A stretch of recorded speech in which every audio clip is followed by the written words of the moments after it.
life. It is not defined by size. It is not defined by location or the need of a special environment. It is not defined by a level of development or the ability to defend itself. We know the signs of it. It is easy to recognize, even down to its quiet pulses and invisible waves. Life.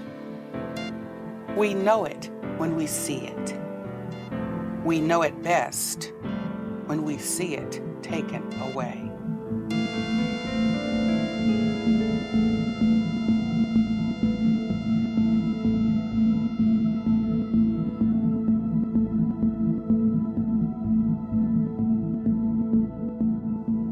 Hello, I'm Alveda King. My uncle, Dr. Martin Luther King Jr. once said, "Injustice anywhere is a threat to justice everywhere." This film explores the action of abortion and resulting consequences.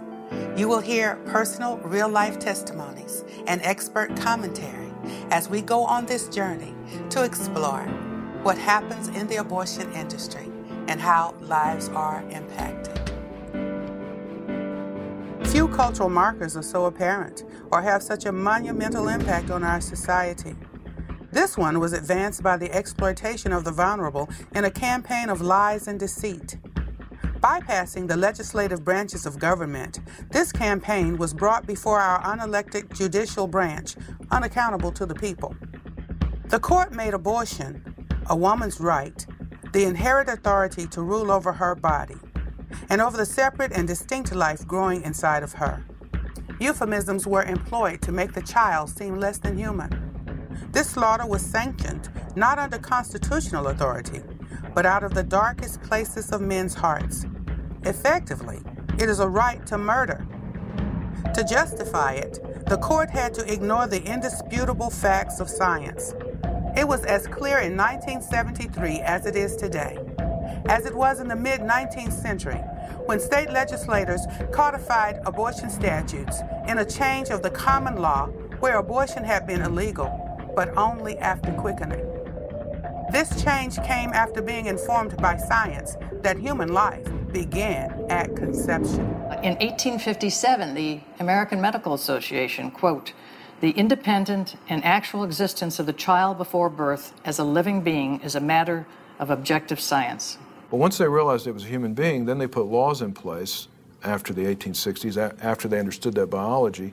There was a movement led in the states by doctors to prohibit abortion. Well, life was defined in the law at the time as an immediate gift of God, a right inherent in nature in every individual, and it begins in contemplation of law as soon as the infant stirs in its mother's womb.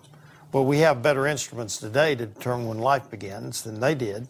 They said it began at quickening or when the baby kicked. But, of course, today we know it begins at conception.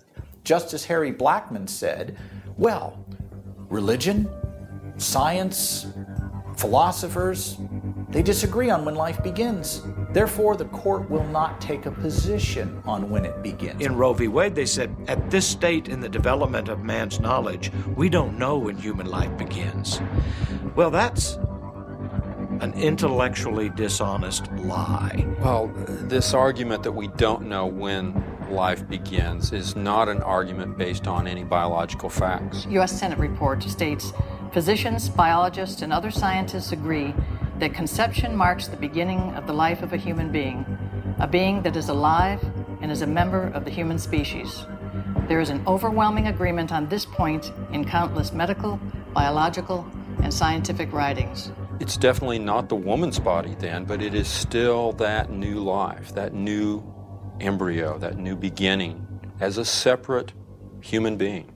Now, if you want to know if there's a human being, I don't care what legal history said. I don't care what statutory history said.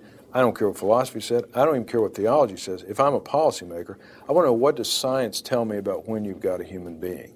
And even back then, in 73, science was clear. You had a human being at day one. The amount of ignorance of just general biology, is astonishing. I mean, we have a situation where we have politicians who go up and they quote things from the 13th century, you know, saying they don't know when life begins. I mean, anybody who's serious knows when life begins. I mean, the textbooks are there. The science is done. Oh, yea, oh, yea, oh, yea. All persons having business before the Honorable, the Supreme Court of the United States are admonished to draw near and give their attention, for the court is now sitting. God save the United States and this honorable court. In striking down abortion laws, the court invented a right for women that had never existed and took away a right for the unborn that had always existed without any statute specifically affirming it. If every person on the planet has an inherent right to life, it begins when they become a human being.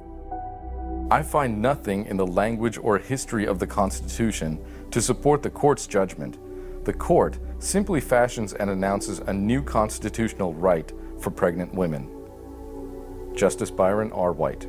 The scientific facts should not be called into question. It's almost laughable the extent that some people will go to try to question them. What they would see if you compared the mother's genome and DNA with the embryos, even at that very earliest stage, you'd see that these were two separate and distinct individuals. Distinct, we mean that you were a separate entity from your mother. You weren't part of her, though you were housed in her. And if you go to all the textbooks, you will find that they will resoundingly tell you that yes, when you have those 46 chromosomes, when you have that gender now identified, when you have that self-defining and self-propelling embryo that has all it needs to be continue in development to death, that is the beginning of human life. The embryology textbooks worldwide are uniformly in agreement that from the earliest stages of development, from the very beginning,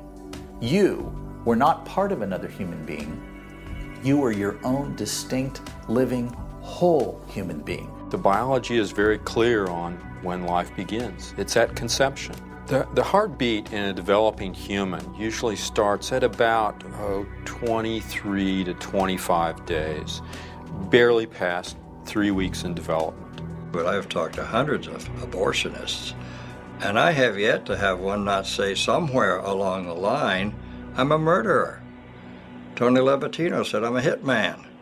I take pay from somebody to kill their child. You have to remember that I then was in the abortion clinic telling other women that it was a blood clot, yet going back in the back room to make sure all the body parts were there as early as 6 weeks. You know, they're not stupid. They know when life begins, and they know that they end the life in an abortion at any stage. Most women wouldn't kill their child if they were told this is a human being. You have the right to kill it, but it is a human being whose life is being terminated. Most women wouldn't do that. And we need to start using words that are true instead of using euphemisms to cover things up. Product of conception. Blob of tissue. Brother, you're a blob of tissue. I'm a 250-pound blob of tissue. Every human being on the face of the earth is a blob of tissue. But that begs the question, are we going to protect that blob of tissue, or are we going to allow it to be destroyed indiscriminately? The government is supposed to be the protector of our society, guardian of our inalienable rights. Yet for all their supposed wisdom, neither the courts nor most of our elected representatives claim to understand when life begins. Why do they ignore something that is so obvious to science? It might be that to admit life begins at conception, they would be admitting their own culpability, just as they sanctioned the slaughter of 50 million innocent lives. Imagine a court turning its back on history, on the law, on legal precedent, turning its back on the Constitution of the United States. That was our Supreme Court and its justices, ruling as they did to sanction the violent in utero slayings of the innocent, violating their oaths of office, and turning their backs on millions of children who would be denied life. More than a decade ago, a Supreme Court decision literally wiped off the books of 50 states statutes protecting the rights of unborn children. Abortion on demand now takes the lives of up to 1.5 million unborn children a year. Human life legislation ending this tragedy will someday pass the Congress, and you and I must never rest until it does.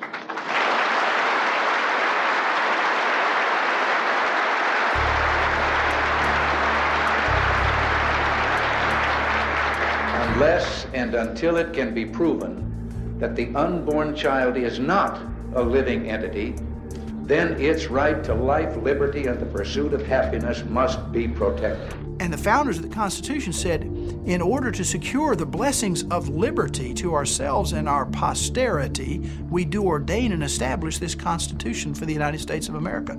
The primary purpose of the Constitution was to protect generations yet unborn and give them the blessings of liberty. No court has authority to contradict the Constitution. And when it's a plain contradiction, it should not be followed. Because the Constitution doesn't mention abortion in any respect whatsoever, they had to find it somewhere. And the court said we find it in the penumbras, which means shadows, of the Constitution. The Supreme Court cannot take away rights that are so inalienable. So Roe v. Wade, Doe v. Bolton is a fiction. It's a fiction that's cost over 50 million lives. The Supreme Court did not give an absolute right for women to kill their unborn children. In taking away what had always been a state right, they declared murder to be abortion, making it a medical decision, handing it off to physicians to decide in consultation with the pregnant woman. Roe was based on the fact that this should be a decision between a woman and a doctor. At a previous visit, he had very flippantly discussed the possibility of termination of the pregnancy if there were genetic problems with the baby. My oncologist was pretty adamant that it was what I had to do. It was the only choice that I had. It was the only way that I was going to survive. And so they encouraged me to have an abortion to save my life and to be rid of a child who would be incompatible with life. While those advocating for abortion on demand celebrated the Roe decision, many in the legal profession, and even on the radical left, knew this was an indefensible decision from a legal perspective. Not only did the court contrive a right, it did so blind to history and blind to the precepts of science and the law. I will give you the opinion of the leading liberal law professor in America, Larry Tribe at Harvard, and he thinks it's an indefensible opinion. The Supreme Court itself in 1992 in Planned Parenthood v. Casey clearly said that if it was for them a question of first impression, if it hadn't been ruled on before, they might very well not find a right to abortion. And then that court went on to say, but since it was found in 73 in Roe v. Wade, we have to respect it, which is just very bad legal logic that isn't followed in any other area of the law. Today, we define precedent as anything that a judge says, as long as he's higher than you are. And that the highest thing is not the judge, it's the Constitution of the United States. In no other area of the law do you protect a precedent simply because it's there, because a decision that's wrong is an unconstitutional decision. So you'd have to, if you respect the Constitution, you'd have to overturn it. The myth is not that these are not children or that these are not people. The myth is that we can take protection away from the children in the womb, but hold on to it for ourselves. The reality is we can't. As soon as you take protection away from anyone in the human family, individual or group, you've taken it away from everyone. The right to life is in the Fifth Amendment and the 14th Amendment to the Constitution. Nowhere is there a right to abortion. So the judges usurped their role as protectors of the Constitution when they created a right that was never intended to be in the Constitution. The law governs even the courts. And if you fail to recognize that basic principle, that judges are under law, then you have havoc. But it doesn't make it law. Law is made by the legislatures of the state, or by the United States Congress, or by a constitutional amendment. There's nothing in the Constitution that says the Supreme Court has the right to make laws on everything. That's what you've got legislature for. Judges on the Supreme Court and at many levels of the judiciary have become corrupted by the power to interpret the Constitution. They now believe, and they have admitted in their judicial opinions, that the Constitution means what they say it means, and they can mean whatever they want it to mean. Second thing they said was, because the Supreme Court has resolved this difficult, divisive issue, Americans should accept that resolution because to do otherwise would undermine the credibility of the court. If it was a bad decision by the Supreme Court, why should the American people accept it? They're saying just because the Supreme Court gave it, and that it undermines the credibility of the court to challenge Roe. I think it undermines the credibility of the court to reaffirm Roe. Their oath is to uphold the Constitution, right? So if they're not going to overturn decisions that are contrary to the Constitution, and they know it, and they're only doing it because it's been there for a while, that would seem to violate their oath. The candid citizen must confess that if the policy of the government upon vital questions affecting the whole people is to be irrevocably fixed by decisions of the Supreme Court, the people will have ceased to be their own rulers, having to that extent practically resigned their government into the hands of that eminent tribunal. Well, that was Abraham Lincoln on the occasion of his first inaugural address. He basically said, well, hey, if the Supreme Court's the final arbiter of what the Constitution says, then we have ceased to be our own rulers, and the Supreme Court is our ruler. A predictable outcome that has developed from this fabricated right can be seen in one segment of our society. If abortion continues and the prevailing trend persists, the African American community will see a sharper decline in population, as we are no longer at the 2.1 replacement rate necessary to maintain a stable population. In time, our distinctive population will become politically irrelevant. All we have fought for and achieved to this point in our history will have been for nothing but a brief moment when we did make a difference and did have a say on the American political stage. Silenced at the hands of abortionists. In the United States, since Roe v. Wade, about 10% of the white race has been wiped out by abortion. 28% of the black race has been wiped out by abortion. For every 5 African American women that get pregnant, 3 choose to abort. Every day, 1,452 African American children, just under 4,000 overall, are killed in the womb by abortion. African Americans make up 12% of the population, but basically 36% of all abortions. So we are disproportionately affected by abortions. And the racist aspect of it, yeah, it's very clear. They're having abortions at twice the rate of the rest of American society. That doesn't happen accidentally. Abortion happens when people are targeted. After 35 years of abortion, we have lost 14 million lives. We only make up 25% of all of their other services, but almost 45% of the abortions they perform. Each woman has to have 2.1 children to maintain a stable population in a developed country like the United States. For the first time in 2003, the black population went under 2.1 replacement, where the next few years the black population will actually begin to decline. As a black American, I know that most folks rank slavery as the worst thing that ever happened to America. But by virtue of the fact that I'm alive and here today, abortion most certainly would not have allowed me that privilege. So I say that abortion is the worst thing that has ever happened to America. Many people consider slavery to be the most heinous act that the United States government has ever condoned. And yet, there are others who know that even those Africans who were brought over on those slave ships and lost their lives, maybe 1 or 2 million, certainly are just a part of a serious act of oppression that still continues today.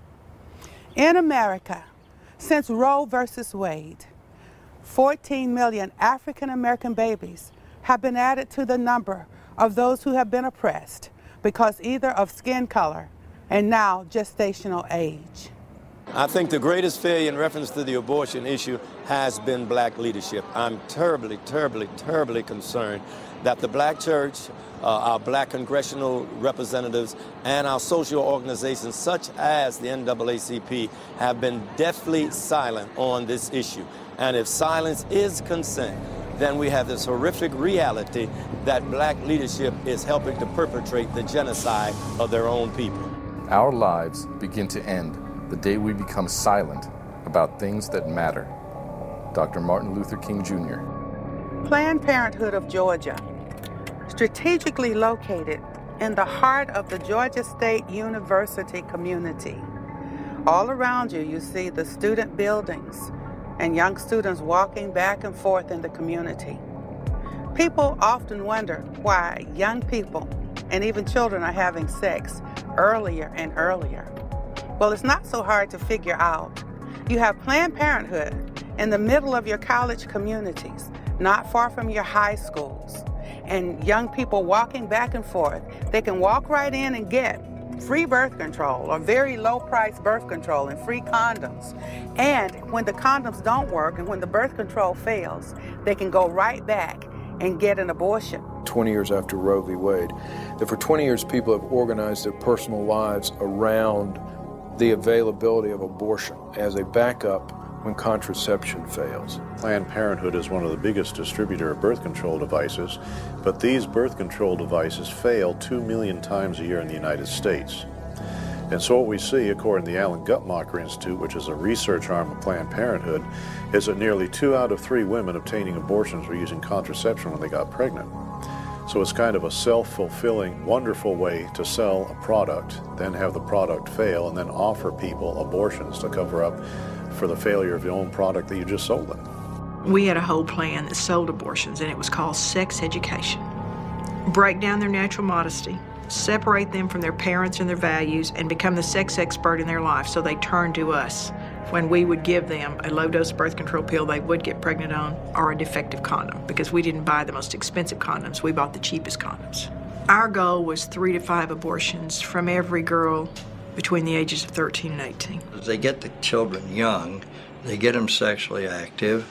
They say if they can only get a girl about at 16 to have an abortion, they got her for 3 or 4 more because she'll remain sexually active. They give them contraceptives. They get the cheapest brand of everything, and yet they put on this front that they're helpful, and they've got everybody fooled. We gave them a low-dose birth control pill that in order to provide any level of activity had to be taken at the same time every single day. The girl wouldn't take it accurately, and if you miss that thing, the protection is out of her system. The sexual activity goes from 0 or once a week to 5 to 7 times a week. She doesn't take the pill properly. She gets pregnant. And who does she call when she's pregnant? She calls us. We're the experts. And we were ready. We used a script designed to overcome every single objection. That's what sales is. Overcome the objection and you get the order, in this case, the abortion. And when she calls, the first question is reassure. And so the girl confesses, I think I may be pregnant. And the counselor, who's really a telemarketer, that's all they're trained to do, sell over the telephone, but we call them counselors, says, we can take care of your problem. No one needs to know. And then the first question, what's the first day of your last normal period? And she gives this so-called counselor the date, and she says you're 8 weeks pregnant. She didn't say you might be 8 weeks pregnant. She didn't say you could be. She said you are 8 weeks pregnant. So she has planted the first seed in this long marketing thread, and the sad thing is, in this girl's mind, she is the expert. This is the pregnancy expert, and the next question is this good news or bad news? If it were good news, she would not be calling an abortion clinic. It's bad news. And when she replies bad news, this counselor moves right in because now she wants to identify the fear, to use it to reaffirm that abortion decision anytime that girl moves away. And if she says, well, maybe I need to think about this, your parents will kill you, you'll have to miss drill team, the abortion is sold. What's in a name? Sometimes people wonder why Margaret Sanger chose the name Planned Parenthood for her organization. Initially, Planned Parenthood was called the Birth Control League. People thought the word control was too intimidating, too threatening. And so they said, let's make it sound like something nice, Planned Parenthood. So when people look for us, they think we want to help them plan something that's good for them. So therefore, we have the name Planned Parenthood. How deceptive. Planned Parenthood helps people through the influence of Margaret Sanger, its founder, to sterilize people, to abort babies, to murder babies, and to hurt women. Planned Parenthood performs the lion's share of abortions in America, all under the name of something that sounds so helpful, Planned Parenthood. Margaret Sanger said that she wanted to rid the world of human weeds, and the Nazis said exactly the same thing, life unworthy of life. She was a racist and eugenicist, and the purpose of her organization, which was originally called the American Birth Control League, was summed up by one of its mastheads on the Birth Control Review, which was to breed a race of thoroughbreds. Another one of the mastheads was, birth control, a sure light in our racial darkness. One of the people who sat on her board, one of her most trusted advisors, was Lothrop Stoddard, who wrote a book in 1922 called The Rising Tide of Color Against White World Supremacy. And in it, he said that crossings with the Negro are always fatal. Margaret Sanger, when she started the American Birth Control League and later Planned Parenthood, had an agenda, a eugenic agenda to quote-unquote get rid of the inferior races. Planned Parenthood today refuses to admit that Margaret Sanger is a racist. We do not want word to go out that we want to exterminate the Negro population. And the minister is the man who can straighten out the idea if it ever occurs to any of their more rebellious members. Margaret Sanger. While no direct link has been established between Margaret Sanger and Adolf Hitler, there are enough Nazi connections to see that their thinking was in line with each other and that they shared many of the same twisted ideals. This is little known, but in the United States, forced sterilization of minority women only stopped in 1972. Several 100,000 minority women were forcibly sterilized against their will under the Buck v. Bell Supreme Court decision of 1929, where one of the Supreme Court justices said famously, 3 generations of imbeciles is enough. The Negro Project was specifically aimed at having people go throughout the South and convince the Negroes not to have children. Margaret Sanger was deeply involved in eugenics in the United States. Hearts of the ideas that the Nazis came up with were generated by U.S. and British eugenicists. In Margaret Sanger's premier publication, which was called the Birth Control Review, they ran articles written by doctors of the Third Reich. We also know that in Nazi Germany there was a Dr. Hans Harmsen who was writing all of the sterilization laws for the Third Reich. And that after World War II, Hans Harmsen was part of the group that started the German affiliate of the International Planned Parenthood Federation. So there are a lot of connections between the atrocities that went on in Nazi Germany and Planned Parenthood. Although forced sterilizations of black women ended in 1972, the eugenics movement continued with the striking down of state laws in 1973 with the onset of Roe v. Wade. While the method had changed, the outcome was still in place. But now, eugenicists would be able to continue to kill babies and hurt women on a massive scale. With the targeting of minority communities and encouraging abortions at a high enough rate, they could ensure a decline in the population of those that Margaret Sanger considered to be weeds. Planned Parenthood is nothing more than a shell for the eugenics campaign that began a couple hundred years ago. This whole Holocaust in the African American community is based on racism by Planned Parenthood. Most people are familiar with Roe, the case that made abortion possible through the first trimester. It was the case of Doe versus Bolton, centered about Sandra Cano, that made abortion possible through all 3 trimesters. This decision made it possible to kill a fully viable human being up until the very day of birth. Most people think abortion is legal only to 3 months of pregnancy in the United States, whereas we all know, those of us who are in the business know that this is legal for all 9 months of pregnancy until the very day of birth. Now, abortions are done through all 9 months of pregnancy, not because of Roe v. Wade, but because of Doe v. Bolte, that said for the health of the mother, an abortion can be completed through all 9 months of pregnancy. But the problem was that health was defined as mental health. And we would say to this scared young woman, you would have problems with this pregnancy should you carry it to term, wouldn't you? She'd say yes, and we'd chart it emotional health. Over 60% of the people didn't believe that abortions took place past 20 weeks. Unfortunately, abortion has been decriminalized all the way through the moment of birth. Once the protections of life were removed from all 9 months of pregnancy, Planned Parenthood accelerated their eugenic agenda by placing a majority of their now legal abortion clinics in minority neighborhoods. Planned Parenthood Federation of America locates most of its abortion clinics in minority neighborhoods. Planned Parenthood does most of its abortions on minority women. Knowing they could not get the approval of the people, nor of the legislatures of most of the states, nor Congress, those seeking to legalize abortion armed themselves with lies and false statistics. Bypassing the lawmaking branch of the government, they took their contrived evidence to the courts. In NARAL, we generally emphasize the drama of the individual case, not the mass statistics. But when we spoke of the latter, it was always 5,000 to 10,000 deaths a year. I confess that I knew the figures were totally false, and I suppose the others did too.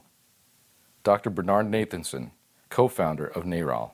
The true numbers were, before abortion was legalized, about 40 to 70 women died every year of abortions in the United States. Now, the trouble here is that those were all very heavily publicized. After Roe v. Wade, they're covered up. So we think that the number of 50 to 100 women being killed by so-called safe and legal abortion is probably still accurate in the United States. Those seeking to end laws protecting the unborn found the perfect pawns to take the fall in their deadly crusade. Sharp, articulate, well-educated women were driven to prey on their vulnerable sisters, manipulating them into thinking their support for abortion would make their lives significantly better. Both Norma McCorvey and Sandra Cano, whose names are forever linked with the murder of unborn babies, never had abortions. They gave life to their children while shrewd lawyers used their names to suck the life from millions of other so-called unwanted children. Sarah Weddington and Linda Coffey had to have a pregnant woman who would sign the form, who would sign on the dotted line. I'm not an Ivy League person, never have been. When I came along, I was just like the prize they had waited for. You know, I was illiterate, you know, I wasn't, I was more self-contained than I was about the world. I mean, I was trying to live each and every day, and they knew that, and they took full advantage of it. But I think all of this was underhanded. I went to her innocently. I didn't have money. I needed a divorce, and I wanted my 2 children home. She had put the point to me, if a woman and a man work, should they not be able to make the same amount? They did the same job.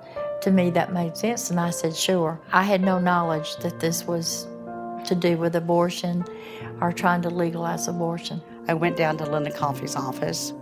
I was trying to read what I was signing.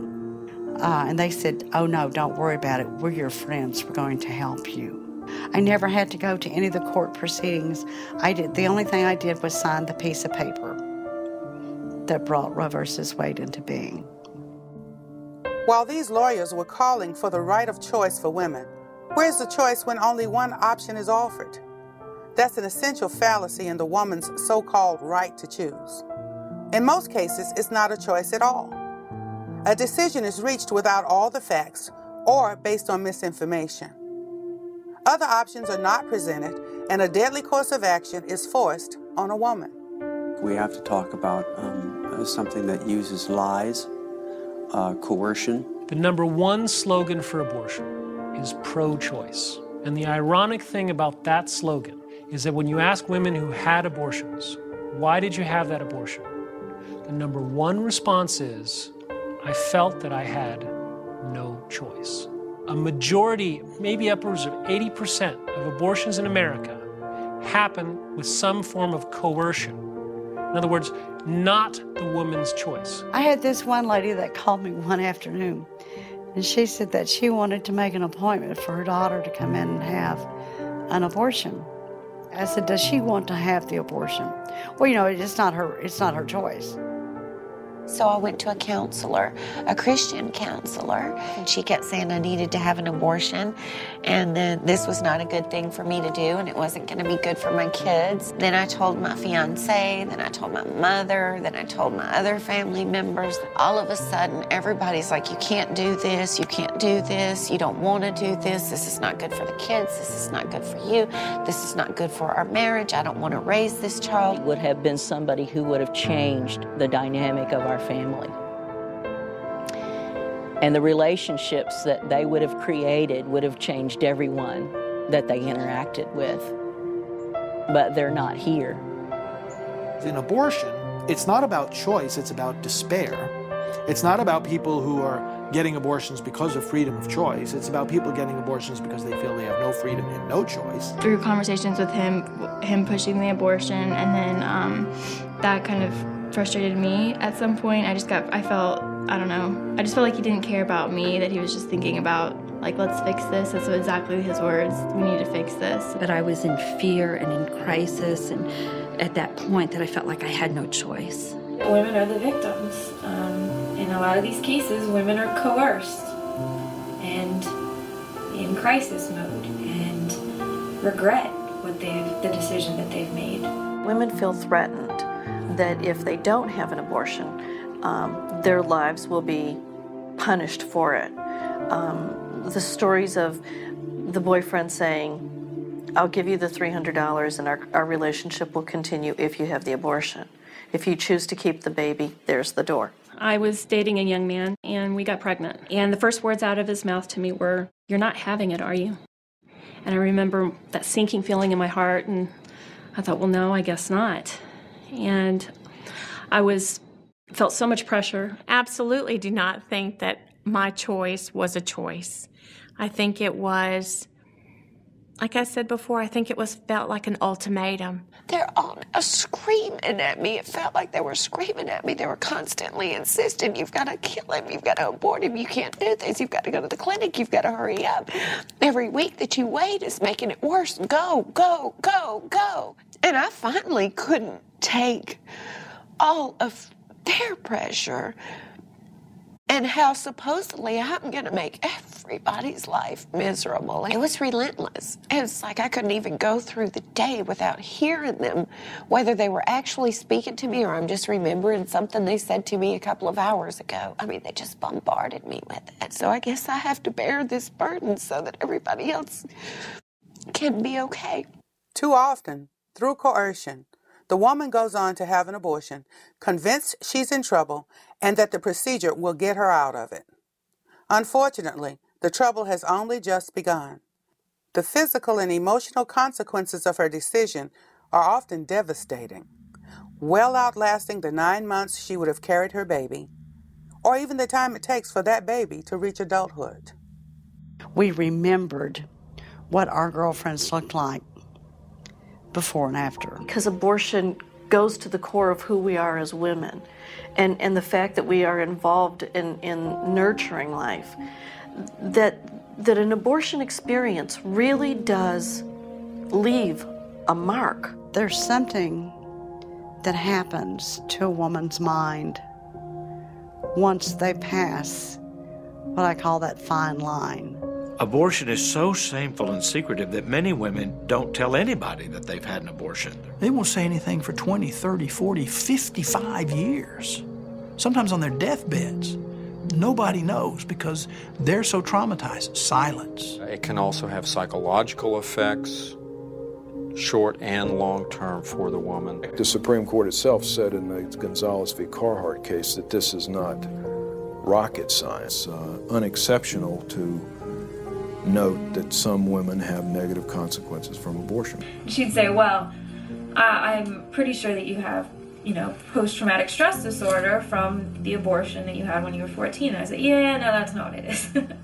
I always thought, I have major depression, or I'm bipolar, or all these other things that other doctors had diagnosed me. It was definitely my abortion that had caused serious emotional trauma for so long. We have more and more men and women who've had abortions are speaking up about it, and as they testify to the pain and the despair that abortion has brought, as they testify to the fact that abortion didn't solve their problems but only created more of them, then they are, by their very testimony, they're making it impossible for the other side to say, listen to the voices of women, this is a positive thing for women. That's, of course, what they've been trying to say for decades, and now those very voices are telling them abortion is a bad thing. And then later women come to deeply regret and suffer years of nightmares and anxiety and incredible pain and anguish. Why do so many women, including myself, have dreams about their children? And especially in my situation where I didn't think of it as being a child, but I had nightmares and dreams about children. I know a lot of women have suffered from having nightmares, hearing babies crying in the night, inability to bond with living children. The fear of being found out. What if people knew what you've done? When people think you're a godly woman, but they have no idea that you've killed 4 people. Grief and the shame just about buried me at times. After I left there and went home, I guess it was the hormones or whatnot set in, and just the emotions, the reality of what all happened. And I remember just curling in a corner and pulling out my hair and just thinking, I can't believe I had done this. Rather than just go through a 9-month crisis pregnancy, that I've gone through about 20 years of hell on earth, just by exercising my right to choose. Women are constantly said, they didn't tell me I'd suffer for years from my abortion. They didn't tell me I'd have nightmares about my baby. They didn't tell me I'd come to regret it so deeply that I would rather kill myself than go on living. It's 10 minutes, you'll never have to think about it again. That's a lie. One of the most devastating effects of abortion on some women is suicide. Some studies have indicated that teenagers who have an abortion are up to 6 times more likely to take their own lives within a year of having terminated their pregnancies. Many more women contemplate and even try suicide in an attempt to end the pain that they feel. True numbers may never be accurately reported, but suicides and attempted suicides among women who've undergone abortion are a reality the other side does not want to admit. I figured the only way to escape the torment was to take my own life. And being the chicken that I was, I got about as high as I could, and I got in my bathtub filled with water. And with a razor blade, I cut my wrist. And I began to just lie there and watch the water in the tub turn red.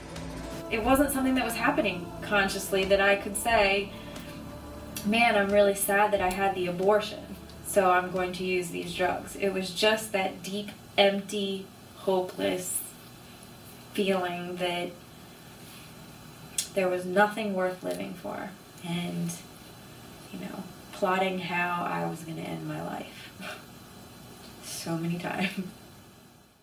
I was diagnosed with clinical depression in 1991. I'm sure it came from the abortions. I became extremely suicidal after my abortions, to the point where I did attempt to take my own life a couple of times. We had a 12-year-old. She came in chewing her gum and looked so carefree. She had her abortion. She came back 2 weeks later for her checkup. Didn't come out of the room, opened the door, and she was in there. She'd brought in a piece of glass and slit in her wrist. 12 years old. But we all have that moment where we realize that we are moms and we killed our children. It's pretty sick. It's a sick feeling. Warnings are rarely offered. Women are seldom told the full story of what they're getting into when they authorize an abortionist to kill the baby inside of them. Even if the known consequences and after effects like breast cancer, barrenness, and other female trauma, even if it only impacts half the women or a quarter of the women, wouldn't it be better to let them know what they might suffer from their choice? Wouldn't it still be wise to let them know every potential risk? The government mandates warnings on every other potential danger. Every pack of cigarettes, every alcoholic beverage, every package of medication carries a warning of potential health risks. Why not a warning on something so life-changing, so life-threatening as an abortion?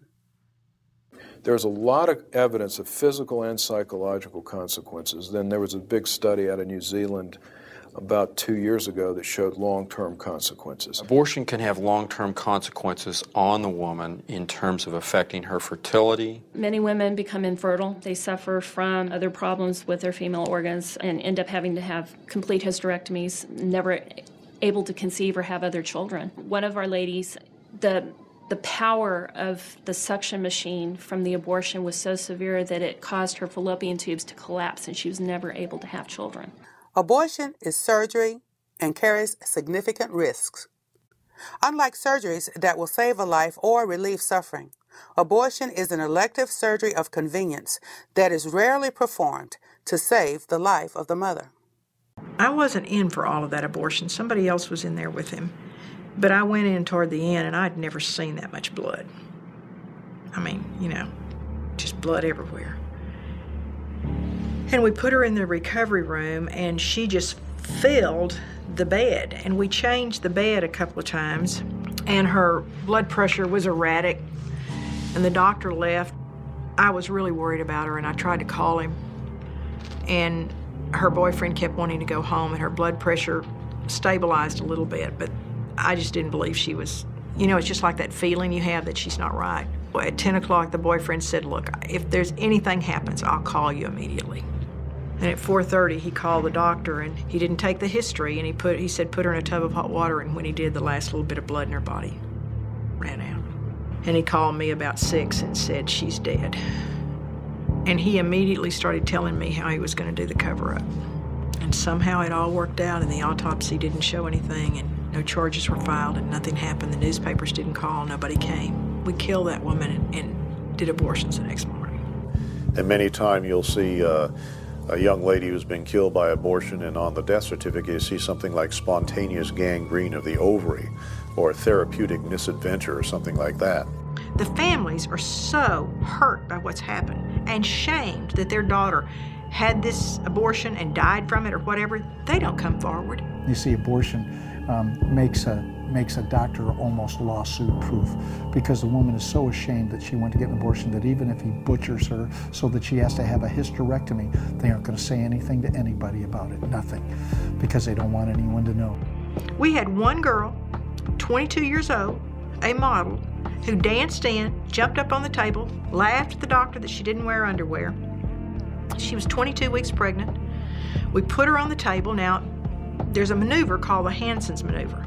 Now, the doctor may do it himself or someone may do it, but I did it for the big baby, 2 of our big baby abortionists. I held the babies, and you say the head's here, the feet are here, the buttocks are here, and you gently push the baby down into the instruments. And the first time this doctor went in, he pulled out omentum. That's the lining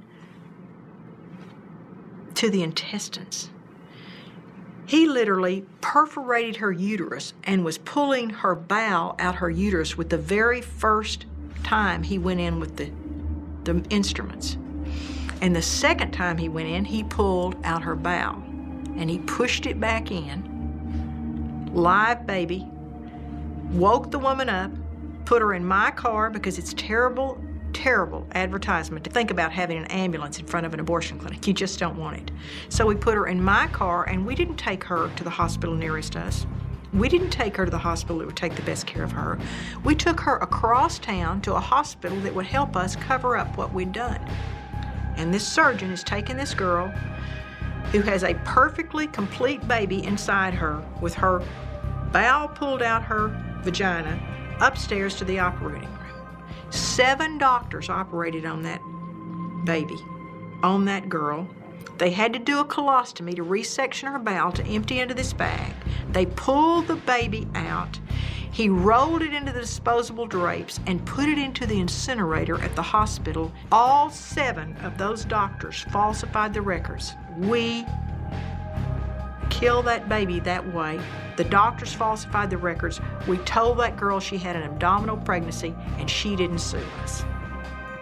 In Roe, the court made the issue of abortion a decision between a woman and her doctor. The real outcome of Roe is that deciding whether to keep the baby or terminate its life in the vast majority of cases is left up to the woman in crisis in consultation with a person who earns a living by selling abortions. The ring of the cash register has taken the place of the cry of the newborn.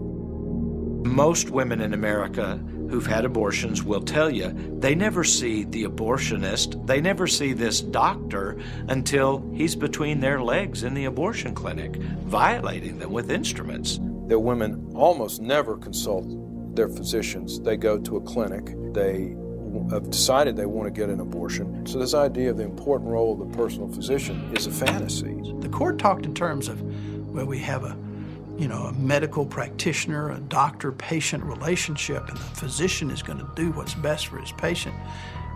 And you hear the testimonies of these women, they don't see the doctor until he's there performing the abortion on her. There's no doctor-patient relationship. With the success of Roe versus Wade in the courts, Margaret Sanger's racist eugenics organization became a part of the American culture. A new multi-billion-dollar industry was launched with Planned Parenthood at the forefront. This industry maintains its influence and power with the same arguments and lies originally used to decriminalize abortion in 1973. There were 2 great lies about abortion. 1, it's not a baby, and 2, it's good for women. We must also examine another motivation of Planned Parenthood in the abortion industry: the desire to make money to further their cause. Money is made selling sex education, selling contraceptives they know will fail millions of times a year, then selling abortions to take care of the failures, at times selling the baby parts that come from those abortions. It is easy to see that the abortion industry is an endless cycle of making money. It is only when women plan on parenthood that the abortion industry loses. I don't think anyone ever believed that we would see an industry develop that's largely a cash industry, that is largely unregulated, to perform abortions. And they're using our tax money. 1/3 of their billion-dollar budget is our money. They have worked very hard to learn how to get Medicaid funds, and they want to increase their tax funding to $700 million a year. Planned Parenthood was allowed to come in and talk to us, or other organizations talk to us. Liberal teachers talk to us during sex ed. No one called it a baby. Product of conception. It can be removed if you don't want it. In legalizing abortion, the Supreme Court opened the floodgates for an industry to make billions of dollars off the pain and suffering of women and the deaths of millions of innocent babies. A way to exploit the crisis situation so many women find themselves in. At a time when women are at their most vulnerable, court-sanctioned abortionists offer a service promising to solve the problem. But, unlike other businesses, they leave their clients having to deal with the consequences without offering a warranty or even a refund when their product proves defective. Abortion is a skillfully marketed product sold to a very frightened person in crisis. They buy that product expecting a fix and find it's defective. We were told that we had to make $40,000 a weekend in order to stay here. Of course, we found out later that he was lying, that he just wanted to build up his money resources, you know. Abortion is a very lucrative business. We put a clinic out on 30. It paid for itself in the first month. It was a profit center. And we were well on the way to opening more clinics. As a matter of fact, our plan was to open 3 abortion clinics in 1983 so I could be a millionaire in 1984. There's a lot of money involved. We never would take personal checks. We'd take credit cards, but we frowned on it. We always encourage the ladies to bring cash. Why is that? So you don't have to report cash, friend. You know, they came in for 2 or 3 hours and wanted to do 20 abortions or 30 abortions and make their money and go away. They didn't care if the instruments weren't clean, and they didn't care if the instruments weren't cool. They just wanted to get their money and get through the day and go. There was a receipt on the chart. They would collect them, bring them up at the front at the end of the day. We would balance them, pay them in cash, no 1099, no W-2. But I'm certain people killing babies for a living probably reported it to IRS, don't you think? We will never know for sure how much money is made because the abortion industry hides behind the skirts of their patients in declaring medical privacy. It's a business, and we can't deny that fact. That's what gives it a certain amount of coercive and secular power. The money that is generated by abortion then gets plowed back into the political realm to support candidates who will keep it going. When an organization makes millions upon millions of dollars on providing abortions, and sometimes in a community they're the sole proprietor, they've got a monopoly on it, why wouldn't they then encourage more abortions? Because more abortion means more money. More money means that they can go back to the government coffers in the case of Planned Parenthood and say, look at all the good we're doing. And so they can ask for more government money.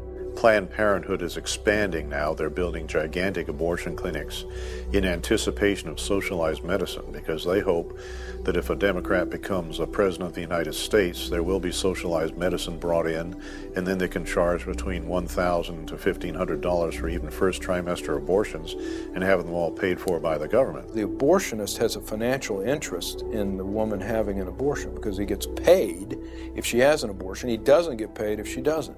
Now, what do you think he's going to tell her to do? We knew how many people, how many calls they got, and what their percentage of completion was. And their raises were based on the percentage of completed abortions. And they got bonuses and could make pretty good money doing that. If helping women were at the heart of the abortion industry, the so-called service of ending the baby's life could be offered for far less money than is typically charged. The clinic could remain in business and still realize a profit. But that's not it. The abortionist and the abortionist clinic thrive by taking advantage of women in crisis. Very quickly, it was no longer about selling abortions to other women, it was about money. I saw the potential to make great money. I answered the phone at home at night so we wouldn't miss an abortion. But she is allowed to watch her pregnancy test turn positive or negative, and they would point to a chart on the wall and say, this is a positive test and this is a negative test, and if it's positive, we trained our people to reach over and grab the bony part of her elbow and squeeze. And you see, she's confused. She's hurting. She's just gotten this news that she's pregnant, and she's upset. So you grab the bony part of her elbow and squeeze to get her attention and say, if you have your money, we can take care of this right now. They did a pregnancy test. They said it was positive, and they asked me, did I have the money? They told me if I didn't have it that day that I would have to come back and it would cost more money because I was right at the 13-week point. You see, we knew if she went home and talked about it, her support system might help her and might tell her abortion wasn't the answer, but if she just did it right then, it was taken care of. But a certain percentage of those pregnancy tests are negative. They're not all positive. And remember, it costs the same amount of money to get a non-pregnant one in as it does a pregnant one. So if her test was negative, we had a different sales technique. We said, this test is negative. But you know, this test is not sensitive enough to pick up a very early pregnancy. You could still be pregnant and this test would be negative. And you want to know for sure today, don't you? And she would say yes. And we'd say, okay, we have another test we can do. We will just do this sonogram. And we put her on that table as I could put any man, woman, or child on that table. And I could find a pregnancy. You see, all you have to do is find a blob. And everyone's abdomen has a blob. And this girl doesn't know what a pregnant uterus looks like versus a negative one, so you just find a little blob in the abdomen. You flip it around and say, see there it is, you're pregnant. She's shocked.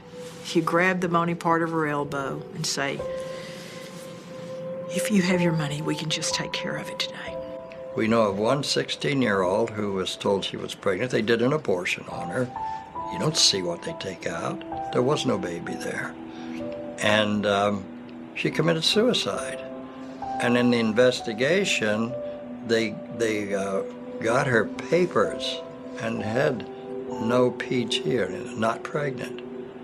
I mean, the studies are there that shows that abortion is bad for women's health, emotional, physical health. But yet those studies keep getting stifled. They keep getting questioned. They keep getting undermined because of the fact that there is a great deal of money made in the abortion industry. You know, and that money that the politicians are getting from NARAL and NOW, you know, the different pro-abortion organizations, Planned Parenthood, Marie Stopes International. I mean, that is money that is funding campaigns and is supporting candidates. You don't go against that money. You don't speak against it. Abortion has far-reaching consequences that those profiting from it don't want women to know.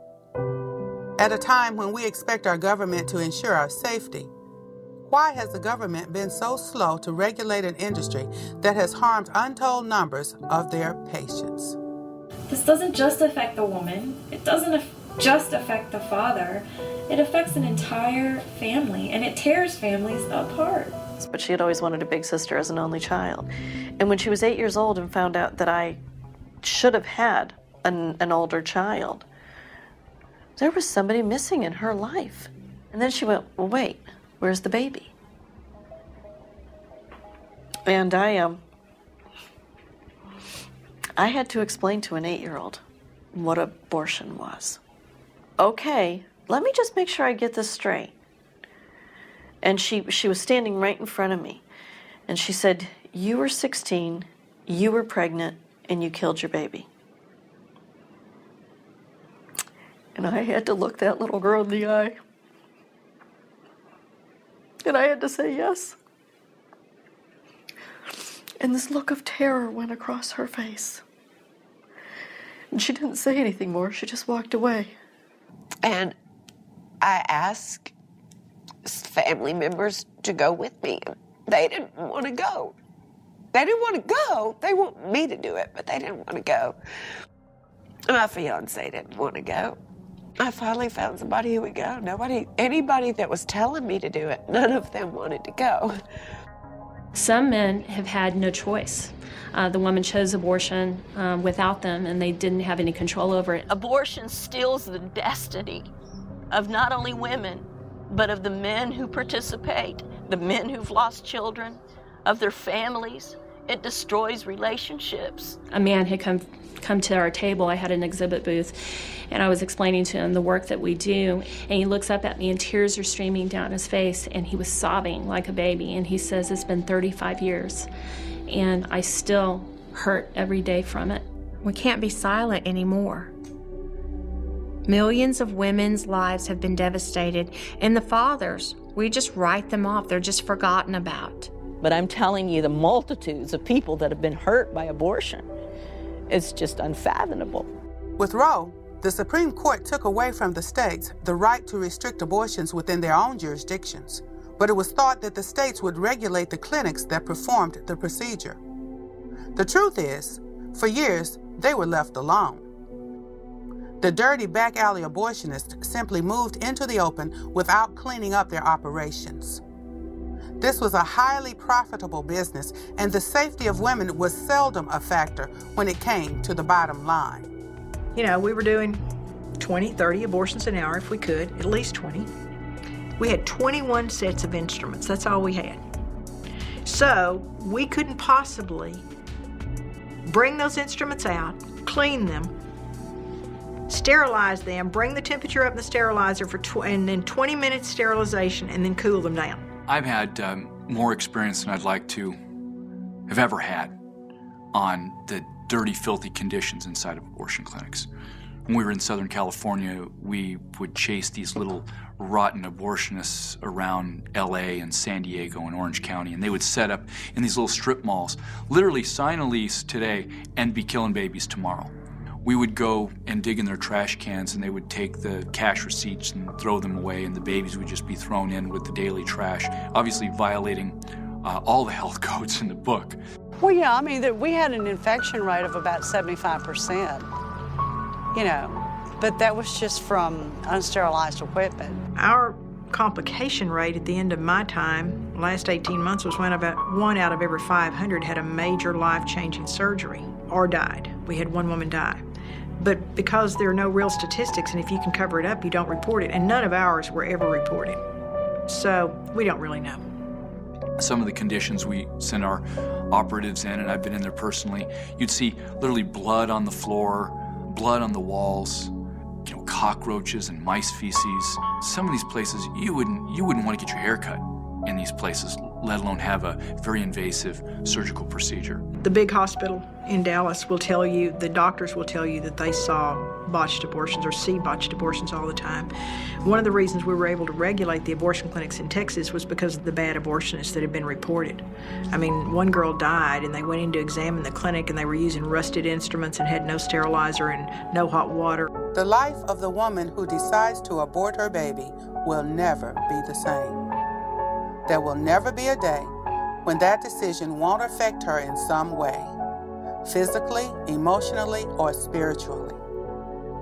But the consequences of taking a baby's life aren't hers alone. The men and women who work in the abortion industry pay a price as well.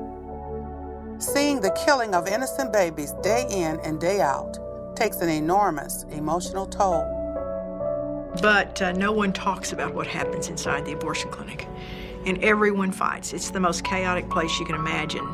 The doctors fight, the nurses fight, everybody's taking drugs, everybody's drinking, they're having affairs. This movement is surrounded by so many lies and distortions and obfuscations that the vast majority of people haven't the slightest idea what an abortion is. But it's pretty gruesome to look at that baby and see that it really is a human being. And, no different from you or me except in size. I recognized I'd been involved in the death of 35,000 babies. The murder of one woman who bled to death from a second trimester abortion. 19 women who'd had hysterectomies or colostomies. And never had one appeared in the newspapers, no lawsuit. But the thing I couldn't deal with was the fact that I had taken the life of my own child by abortion. You can't deal with death and lies on a daily basis without being greatly affected by it. And nobody worked in that clinic that didn't go to the back and put babies' parts together. And even if you didn't put the parts together, there were times when you walked back there and they were on a towel. I conscripted a fellow gynecologist who was doing abortions at that time to put an ultrasound transducer on the abdomen of women who were having abortions, which depicted the fetus being chased by the abortionist and ultimately killed, sucked out, and decimated. I already knew that what was going on was not right, but during this 5-day process, they would insert this expandable seaweed thing into your cervix to slowly dilate you over the 5-day process. About the 3rd day, I was laying on an examination table and my baby began to kick a lot on that table. And I remember thinking, something is wrong and she's trying to tell me that. And she was right, because then George Tiller came in and he proceeded to insert a large needle into my abdomen. And almost immediately, my baby stopped kicking and I never felt her again. So I know that's the moment that she died, but it took another 2 days approximately before I went into labor. The nurse would, walk down the line, shove her hand under the blanket, feel around, and if she decided that you were dilated enough, you got wheeled into another room. She takes me and my IV in my wheelchair into this other room where all the other women had gone, and I realized that the room that we're in is sort of a closet with a toilet. And the nurse told me to lean on her in order to push my baby into the toilet. The baby was already dead at this point, but how disgraceful and disgusting that that's what we do with these children. So that hurts a lot, that I have a baby in heaven that I thought so little of that I left her in a toilet. The result was a tape of a fetus being attacked by the abortionist from below while we filmed from above. In other words, at the top of the uterus. And the results of this film were so ghastly and hideous. It actually showed the fetus being torn apart in living color. This was not ultrasound black and white, but this was living color. Delivering a head is very, very difficult, even at, say, 20 weeks. I mean, I had one abortionist keep a girl on the table for 6 hours trying to crush a head. He couldn't do it. I felt them taking parts out of my body. You know, I've spent the better part of 20 years trying not to remember that, but I do. Nobody knows what goes on in the abortion clinic. The most promising choice is the decision that favors life, the decision to carry the baby to term.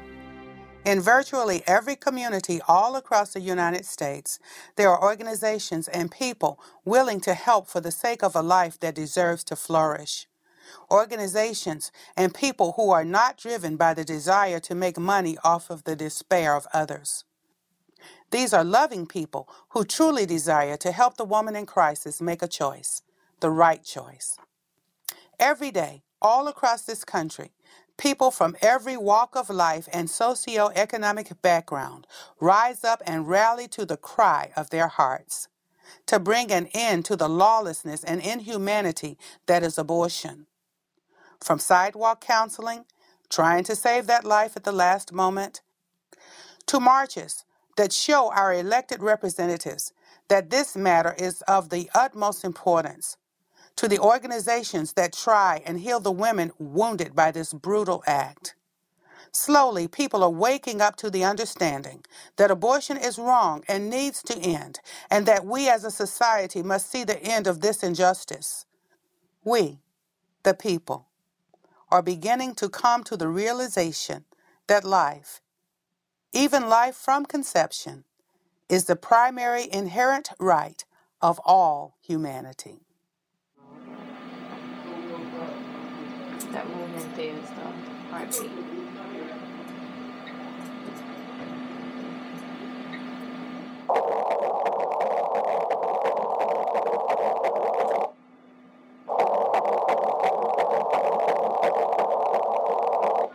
Sounds like a grown person.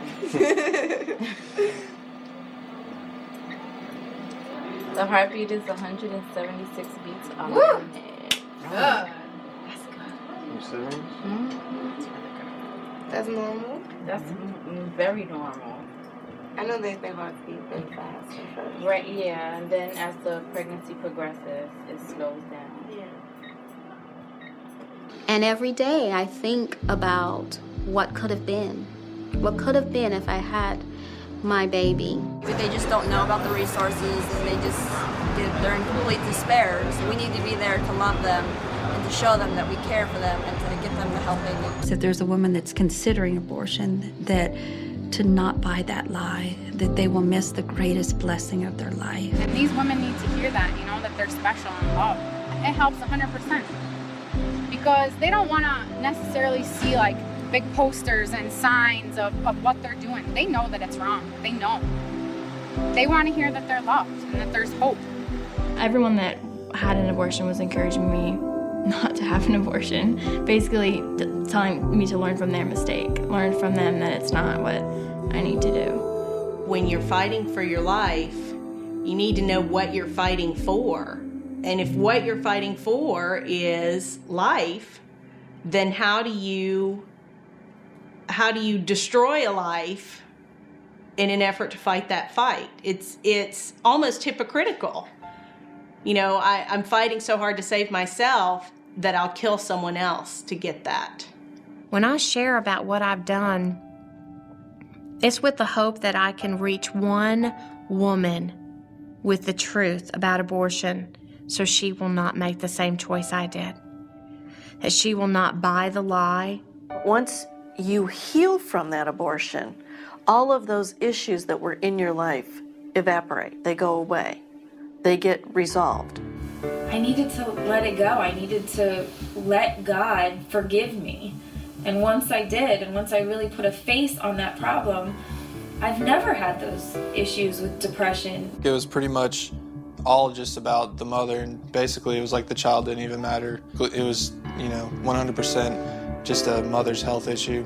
We knew we'd done the right thing regardless, but she, from the moment she was born, responded completely appropriately for a newborn baby, and there was no reason to think that there would be anything that would come up later. I had a boy. He's 2.5 now. If you look at it in terms of the continuum, I know scientists like to divide, and of course we divide things into different categories because that's what we see. That's the best way we can actually consider the scientific facts that we're finding. But the fact doesn't change that this genetic entity that already has a gender can continue on to death. Sadly, I think if at any time one of their fathers had asked me not to abort them, I would have definitely kept that baby. I carried my baby to full term, and I gave her up for adoption. And I'm happy that I did. Is that abortion is really, to me, the ultimate exploitation of women. And none of that is being discussed, because the reality is once it starts being discussed and we really blow the lid off of this issue, and the truth has really come out about what abortion does to women, let alone the unborn baby, our dead babies, it will be over.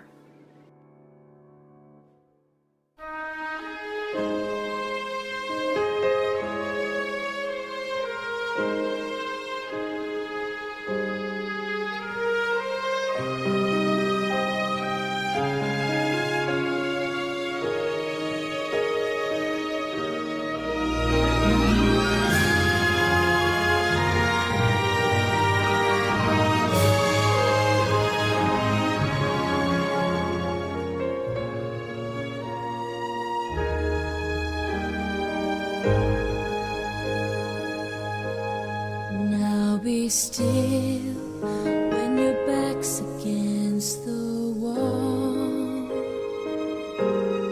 Victory, there seems no hope at all.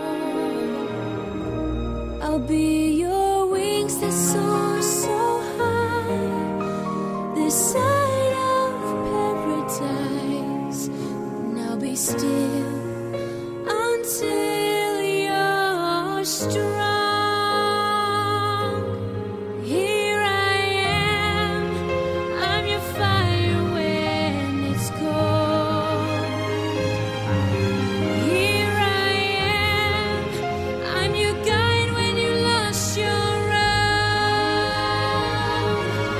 I'm your armor in the fields of war, when the enemy storms the door. Here I am forevermore.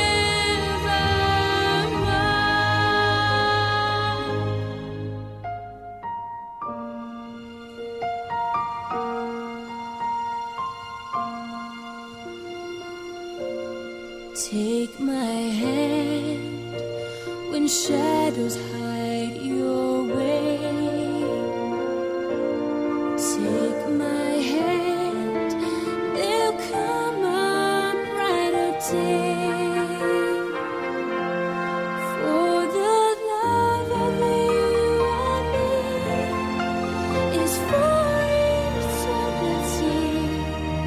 Take my hand, close by your stay.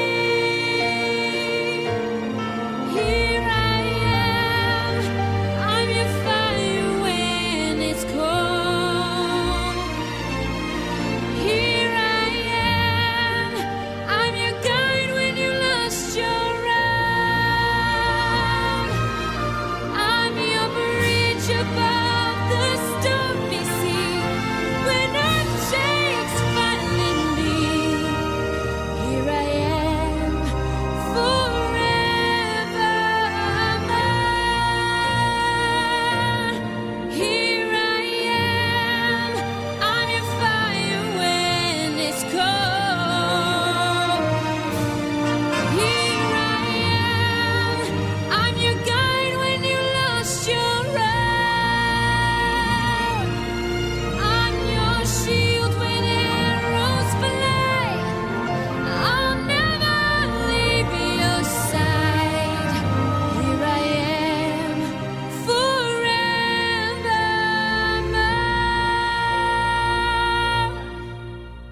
Here I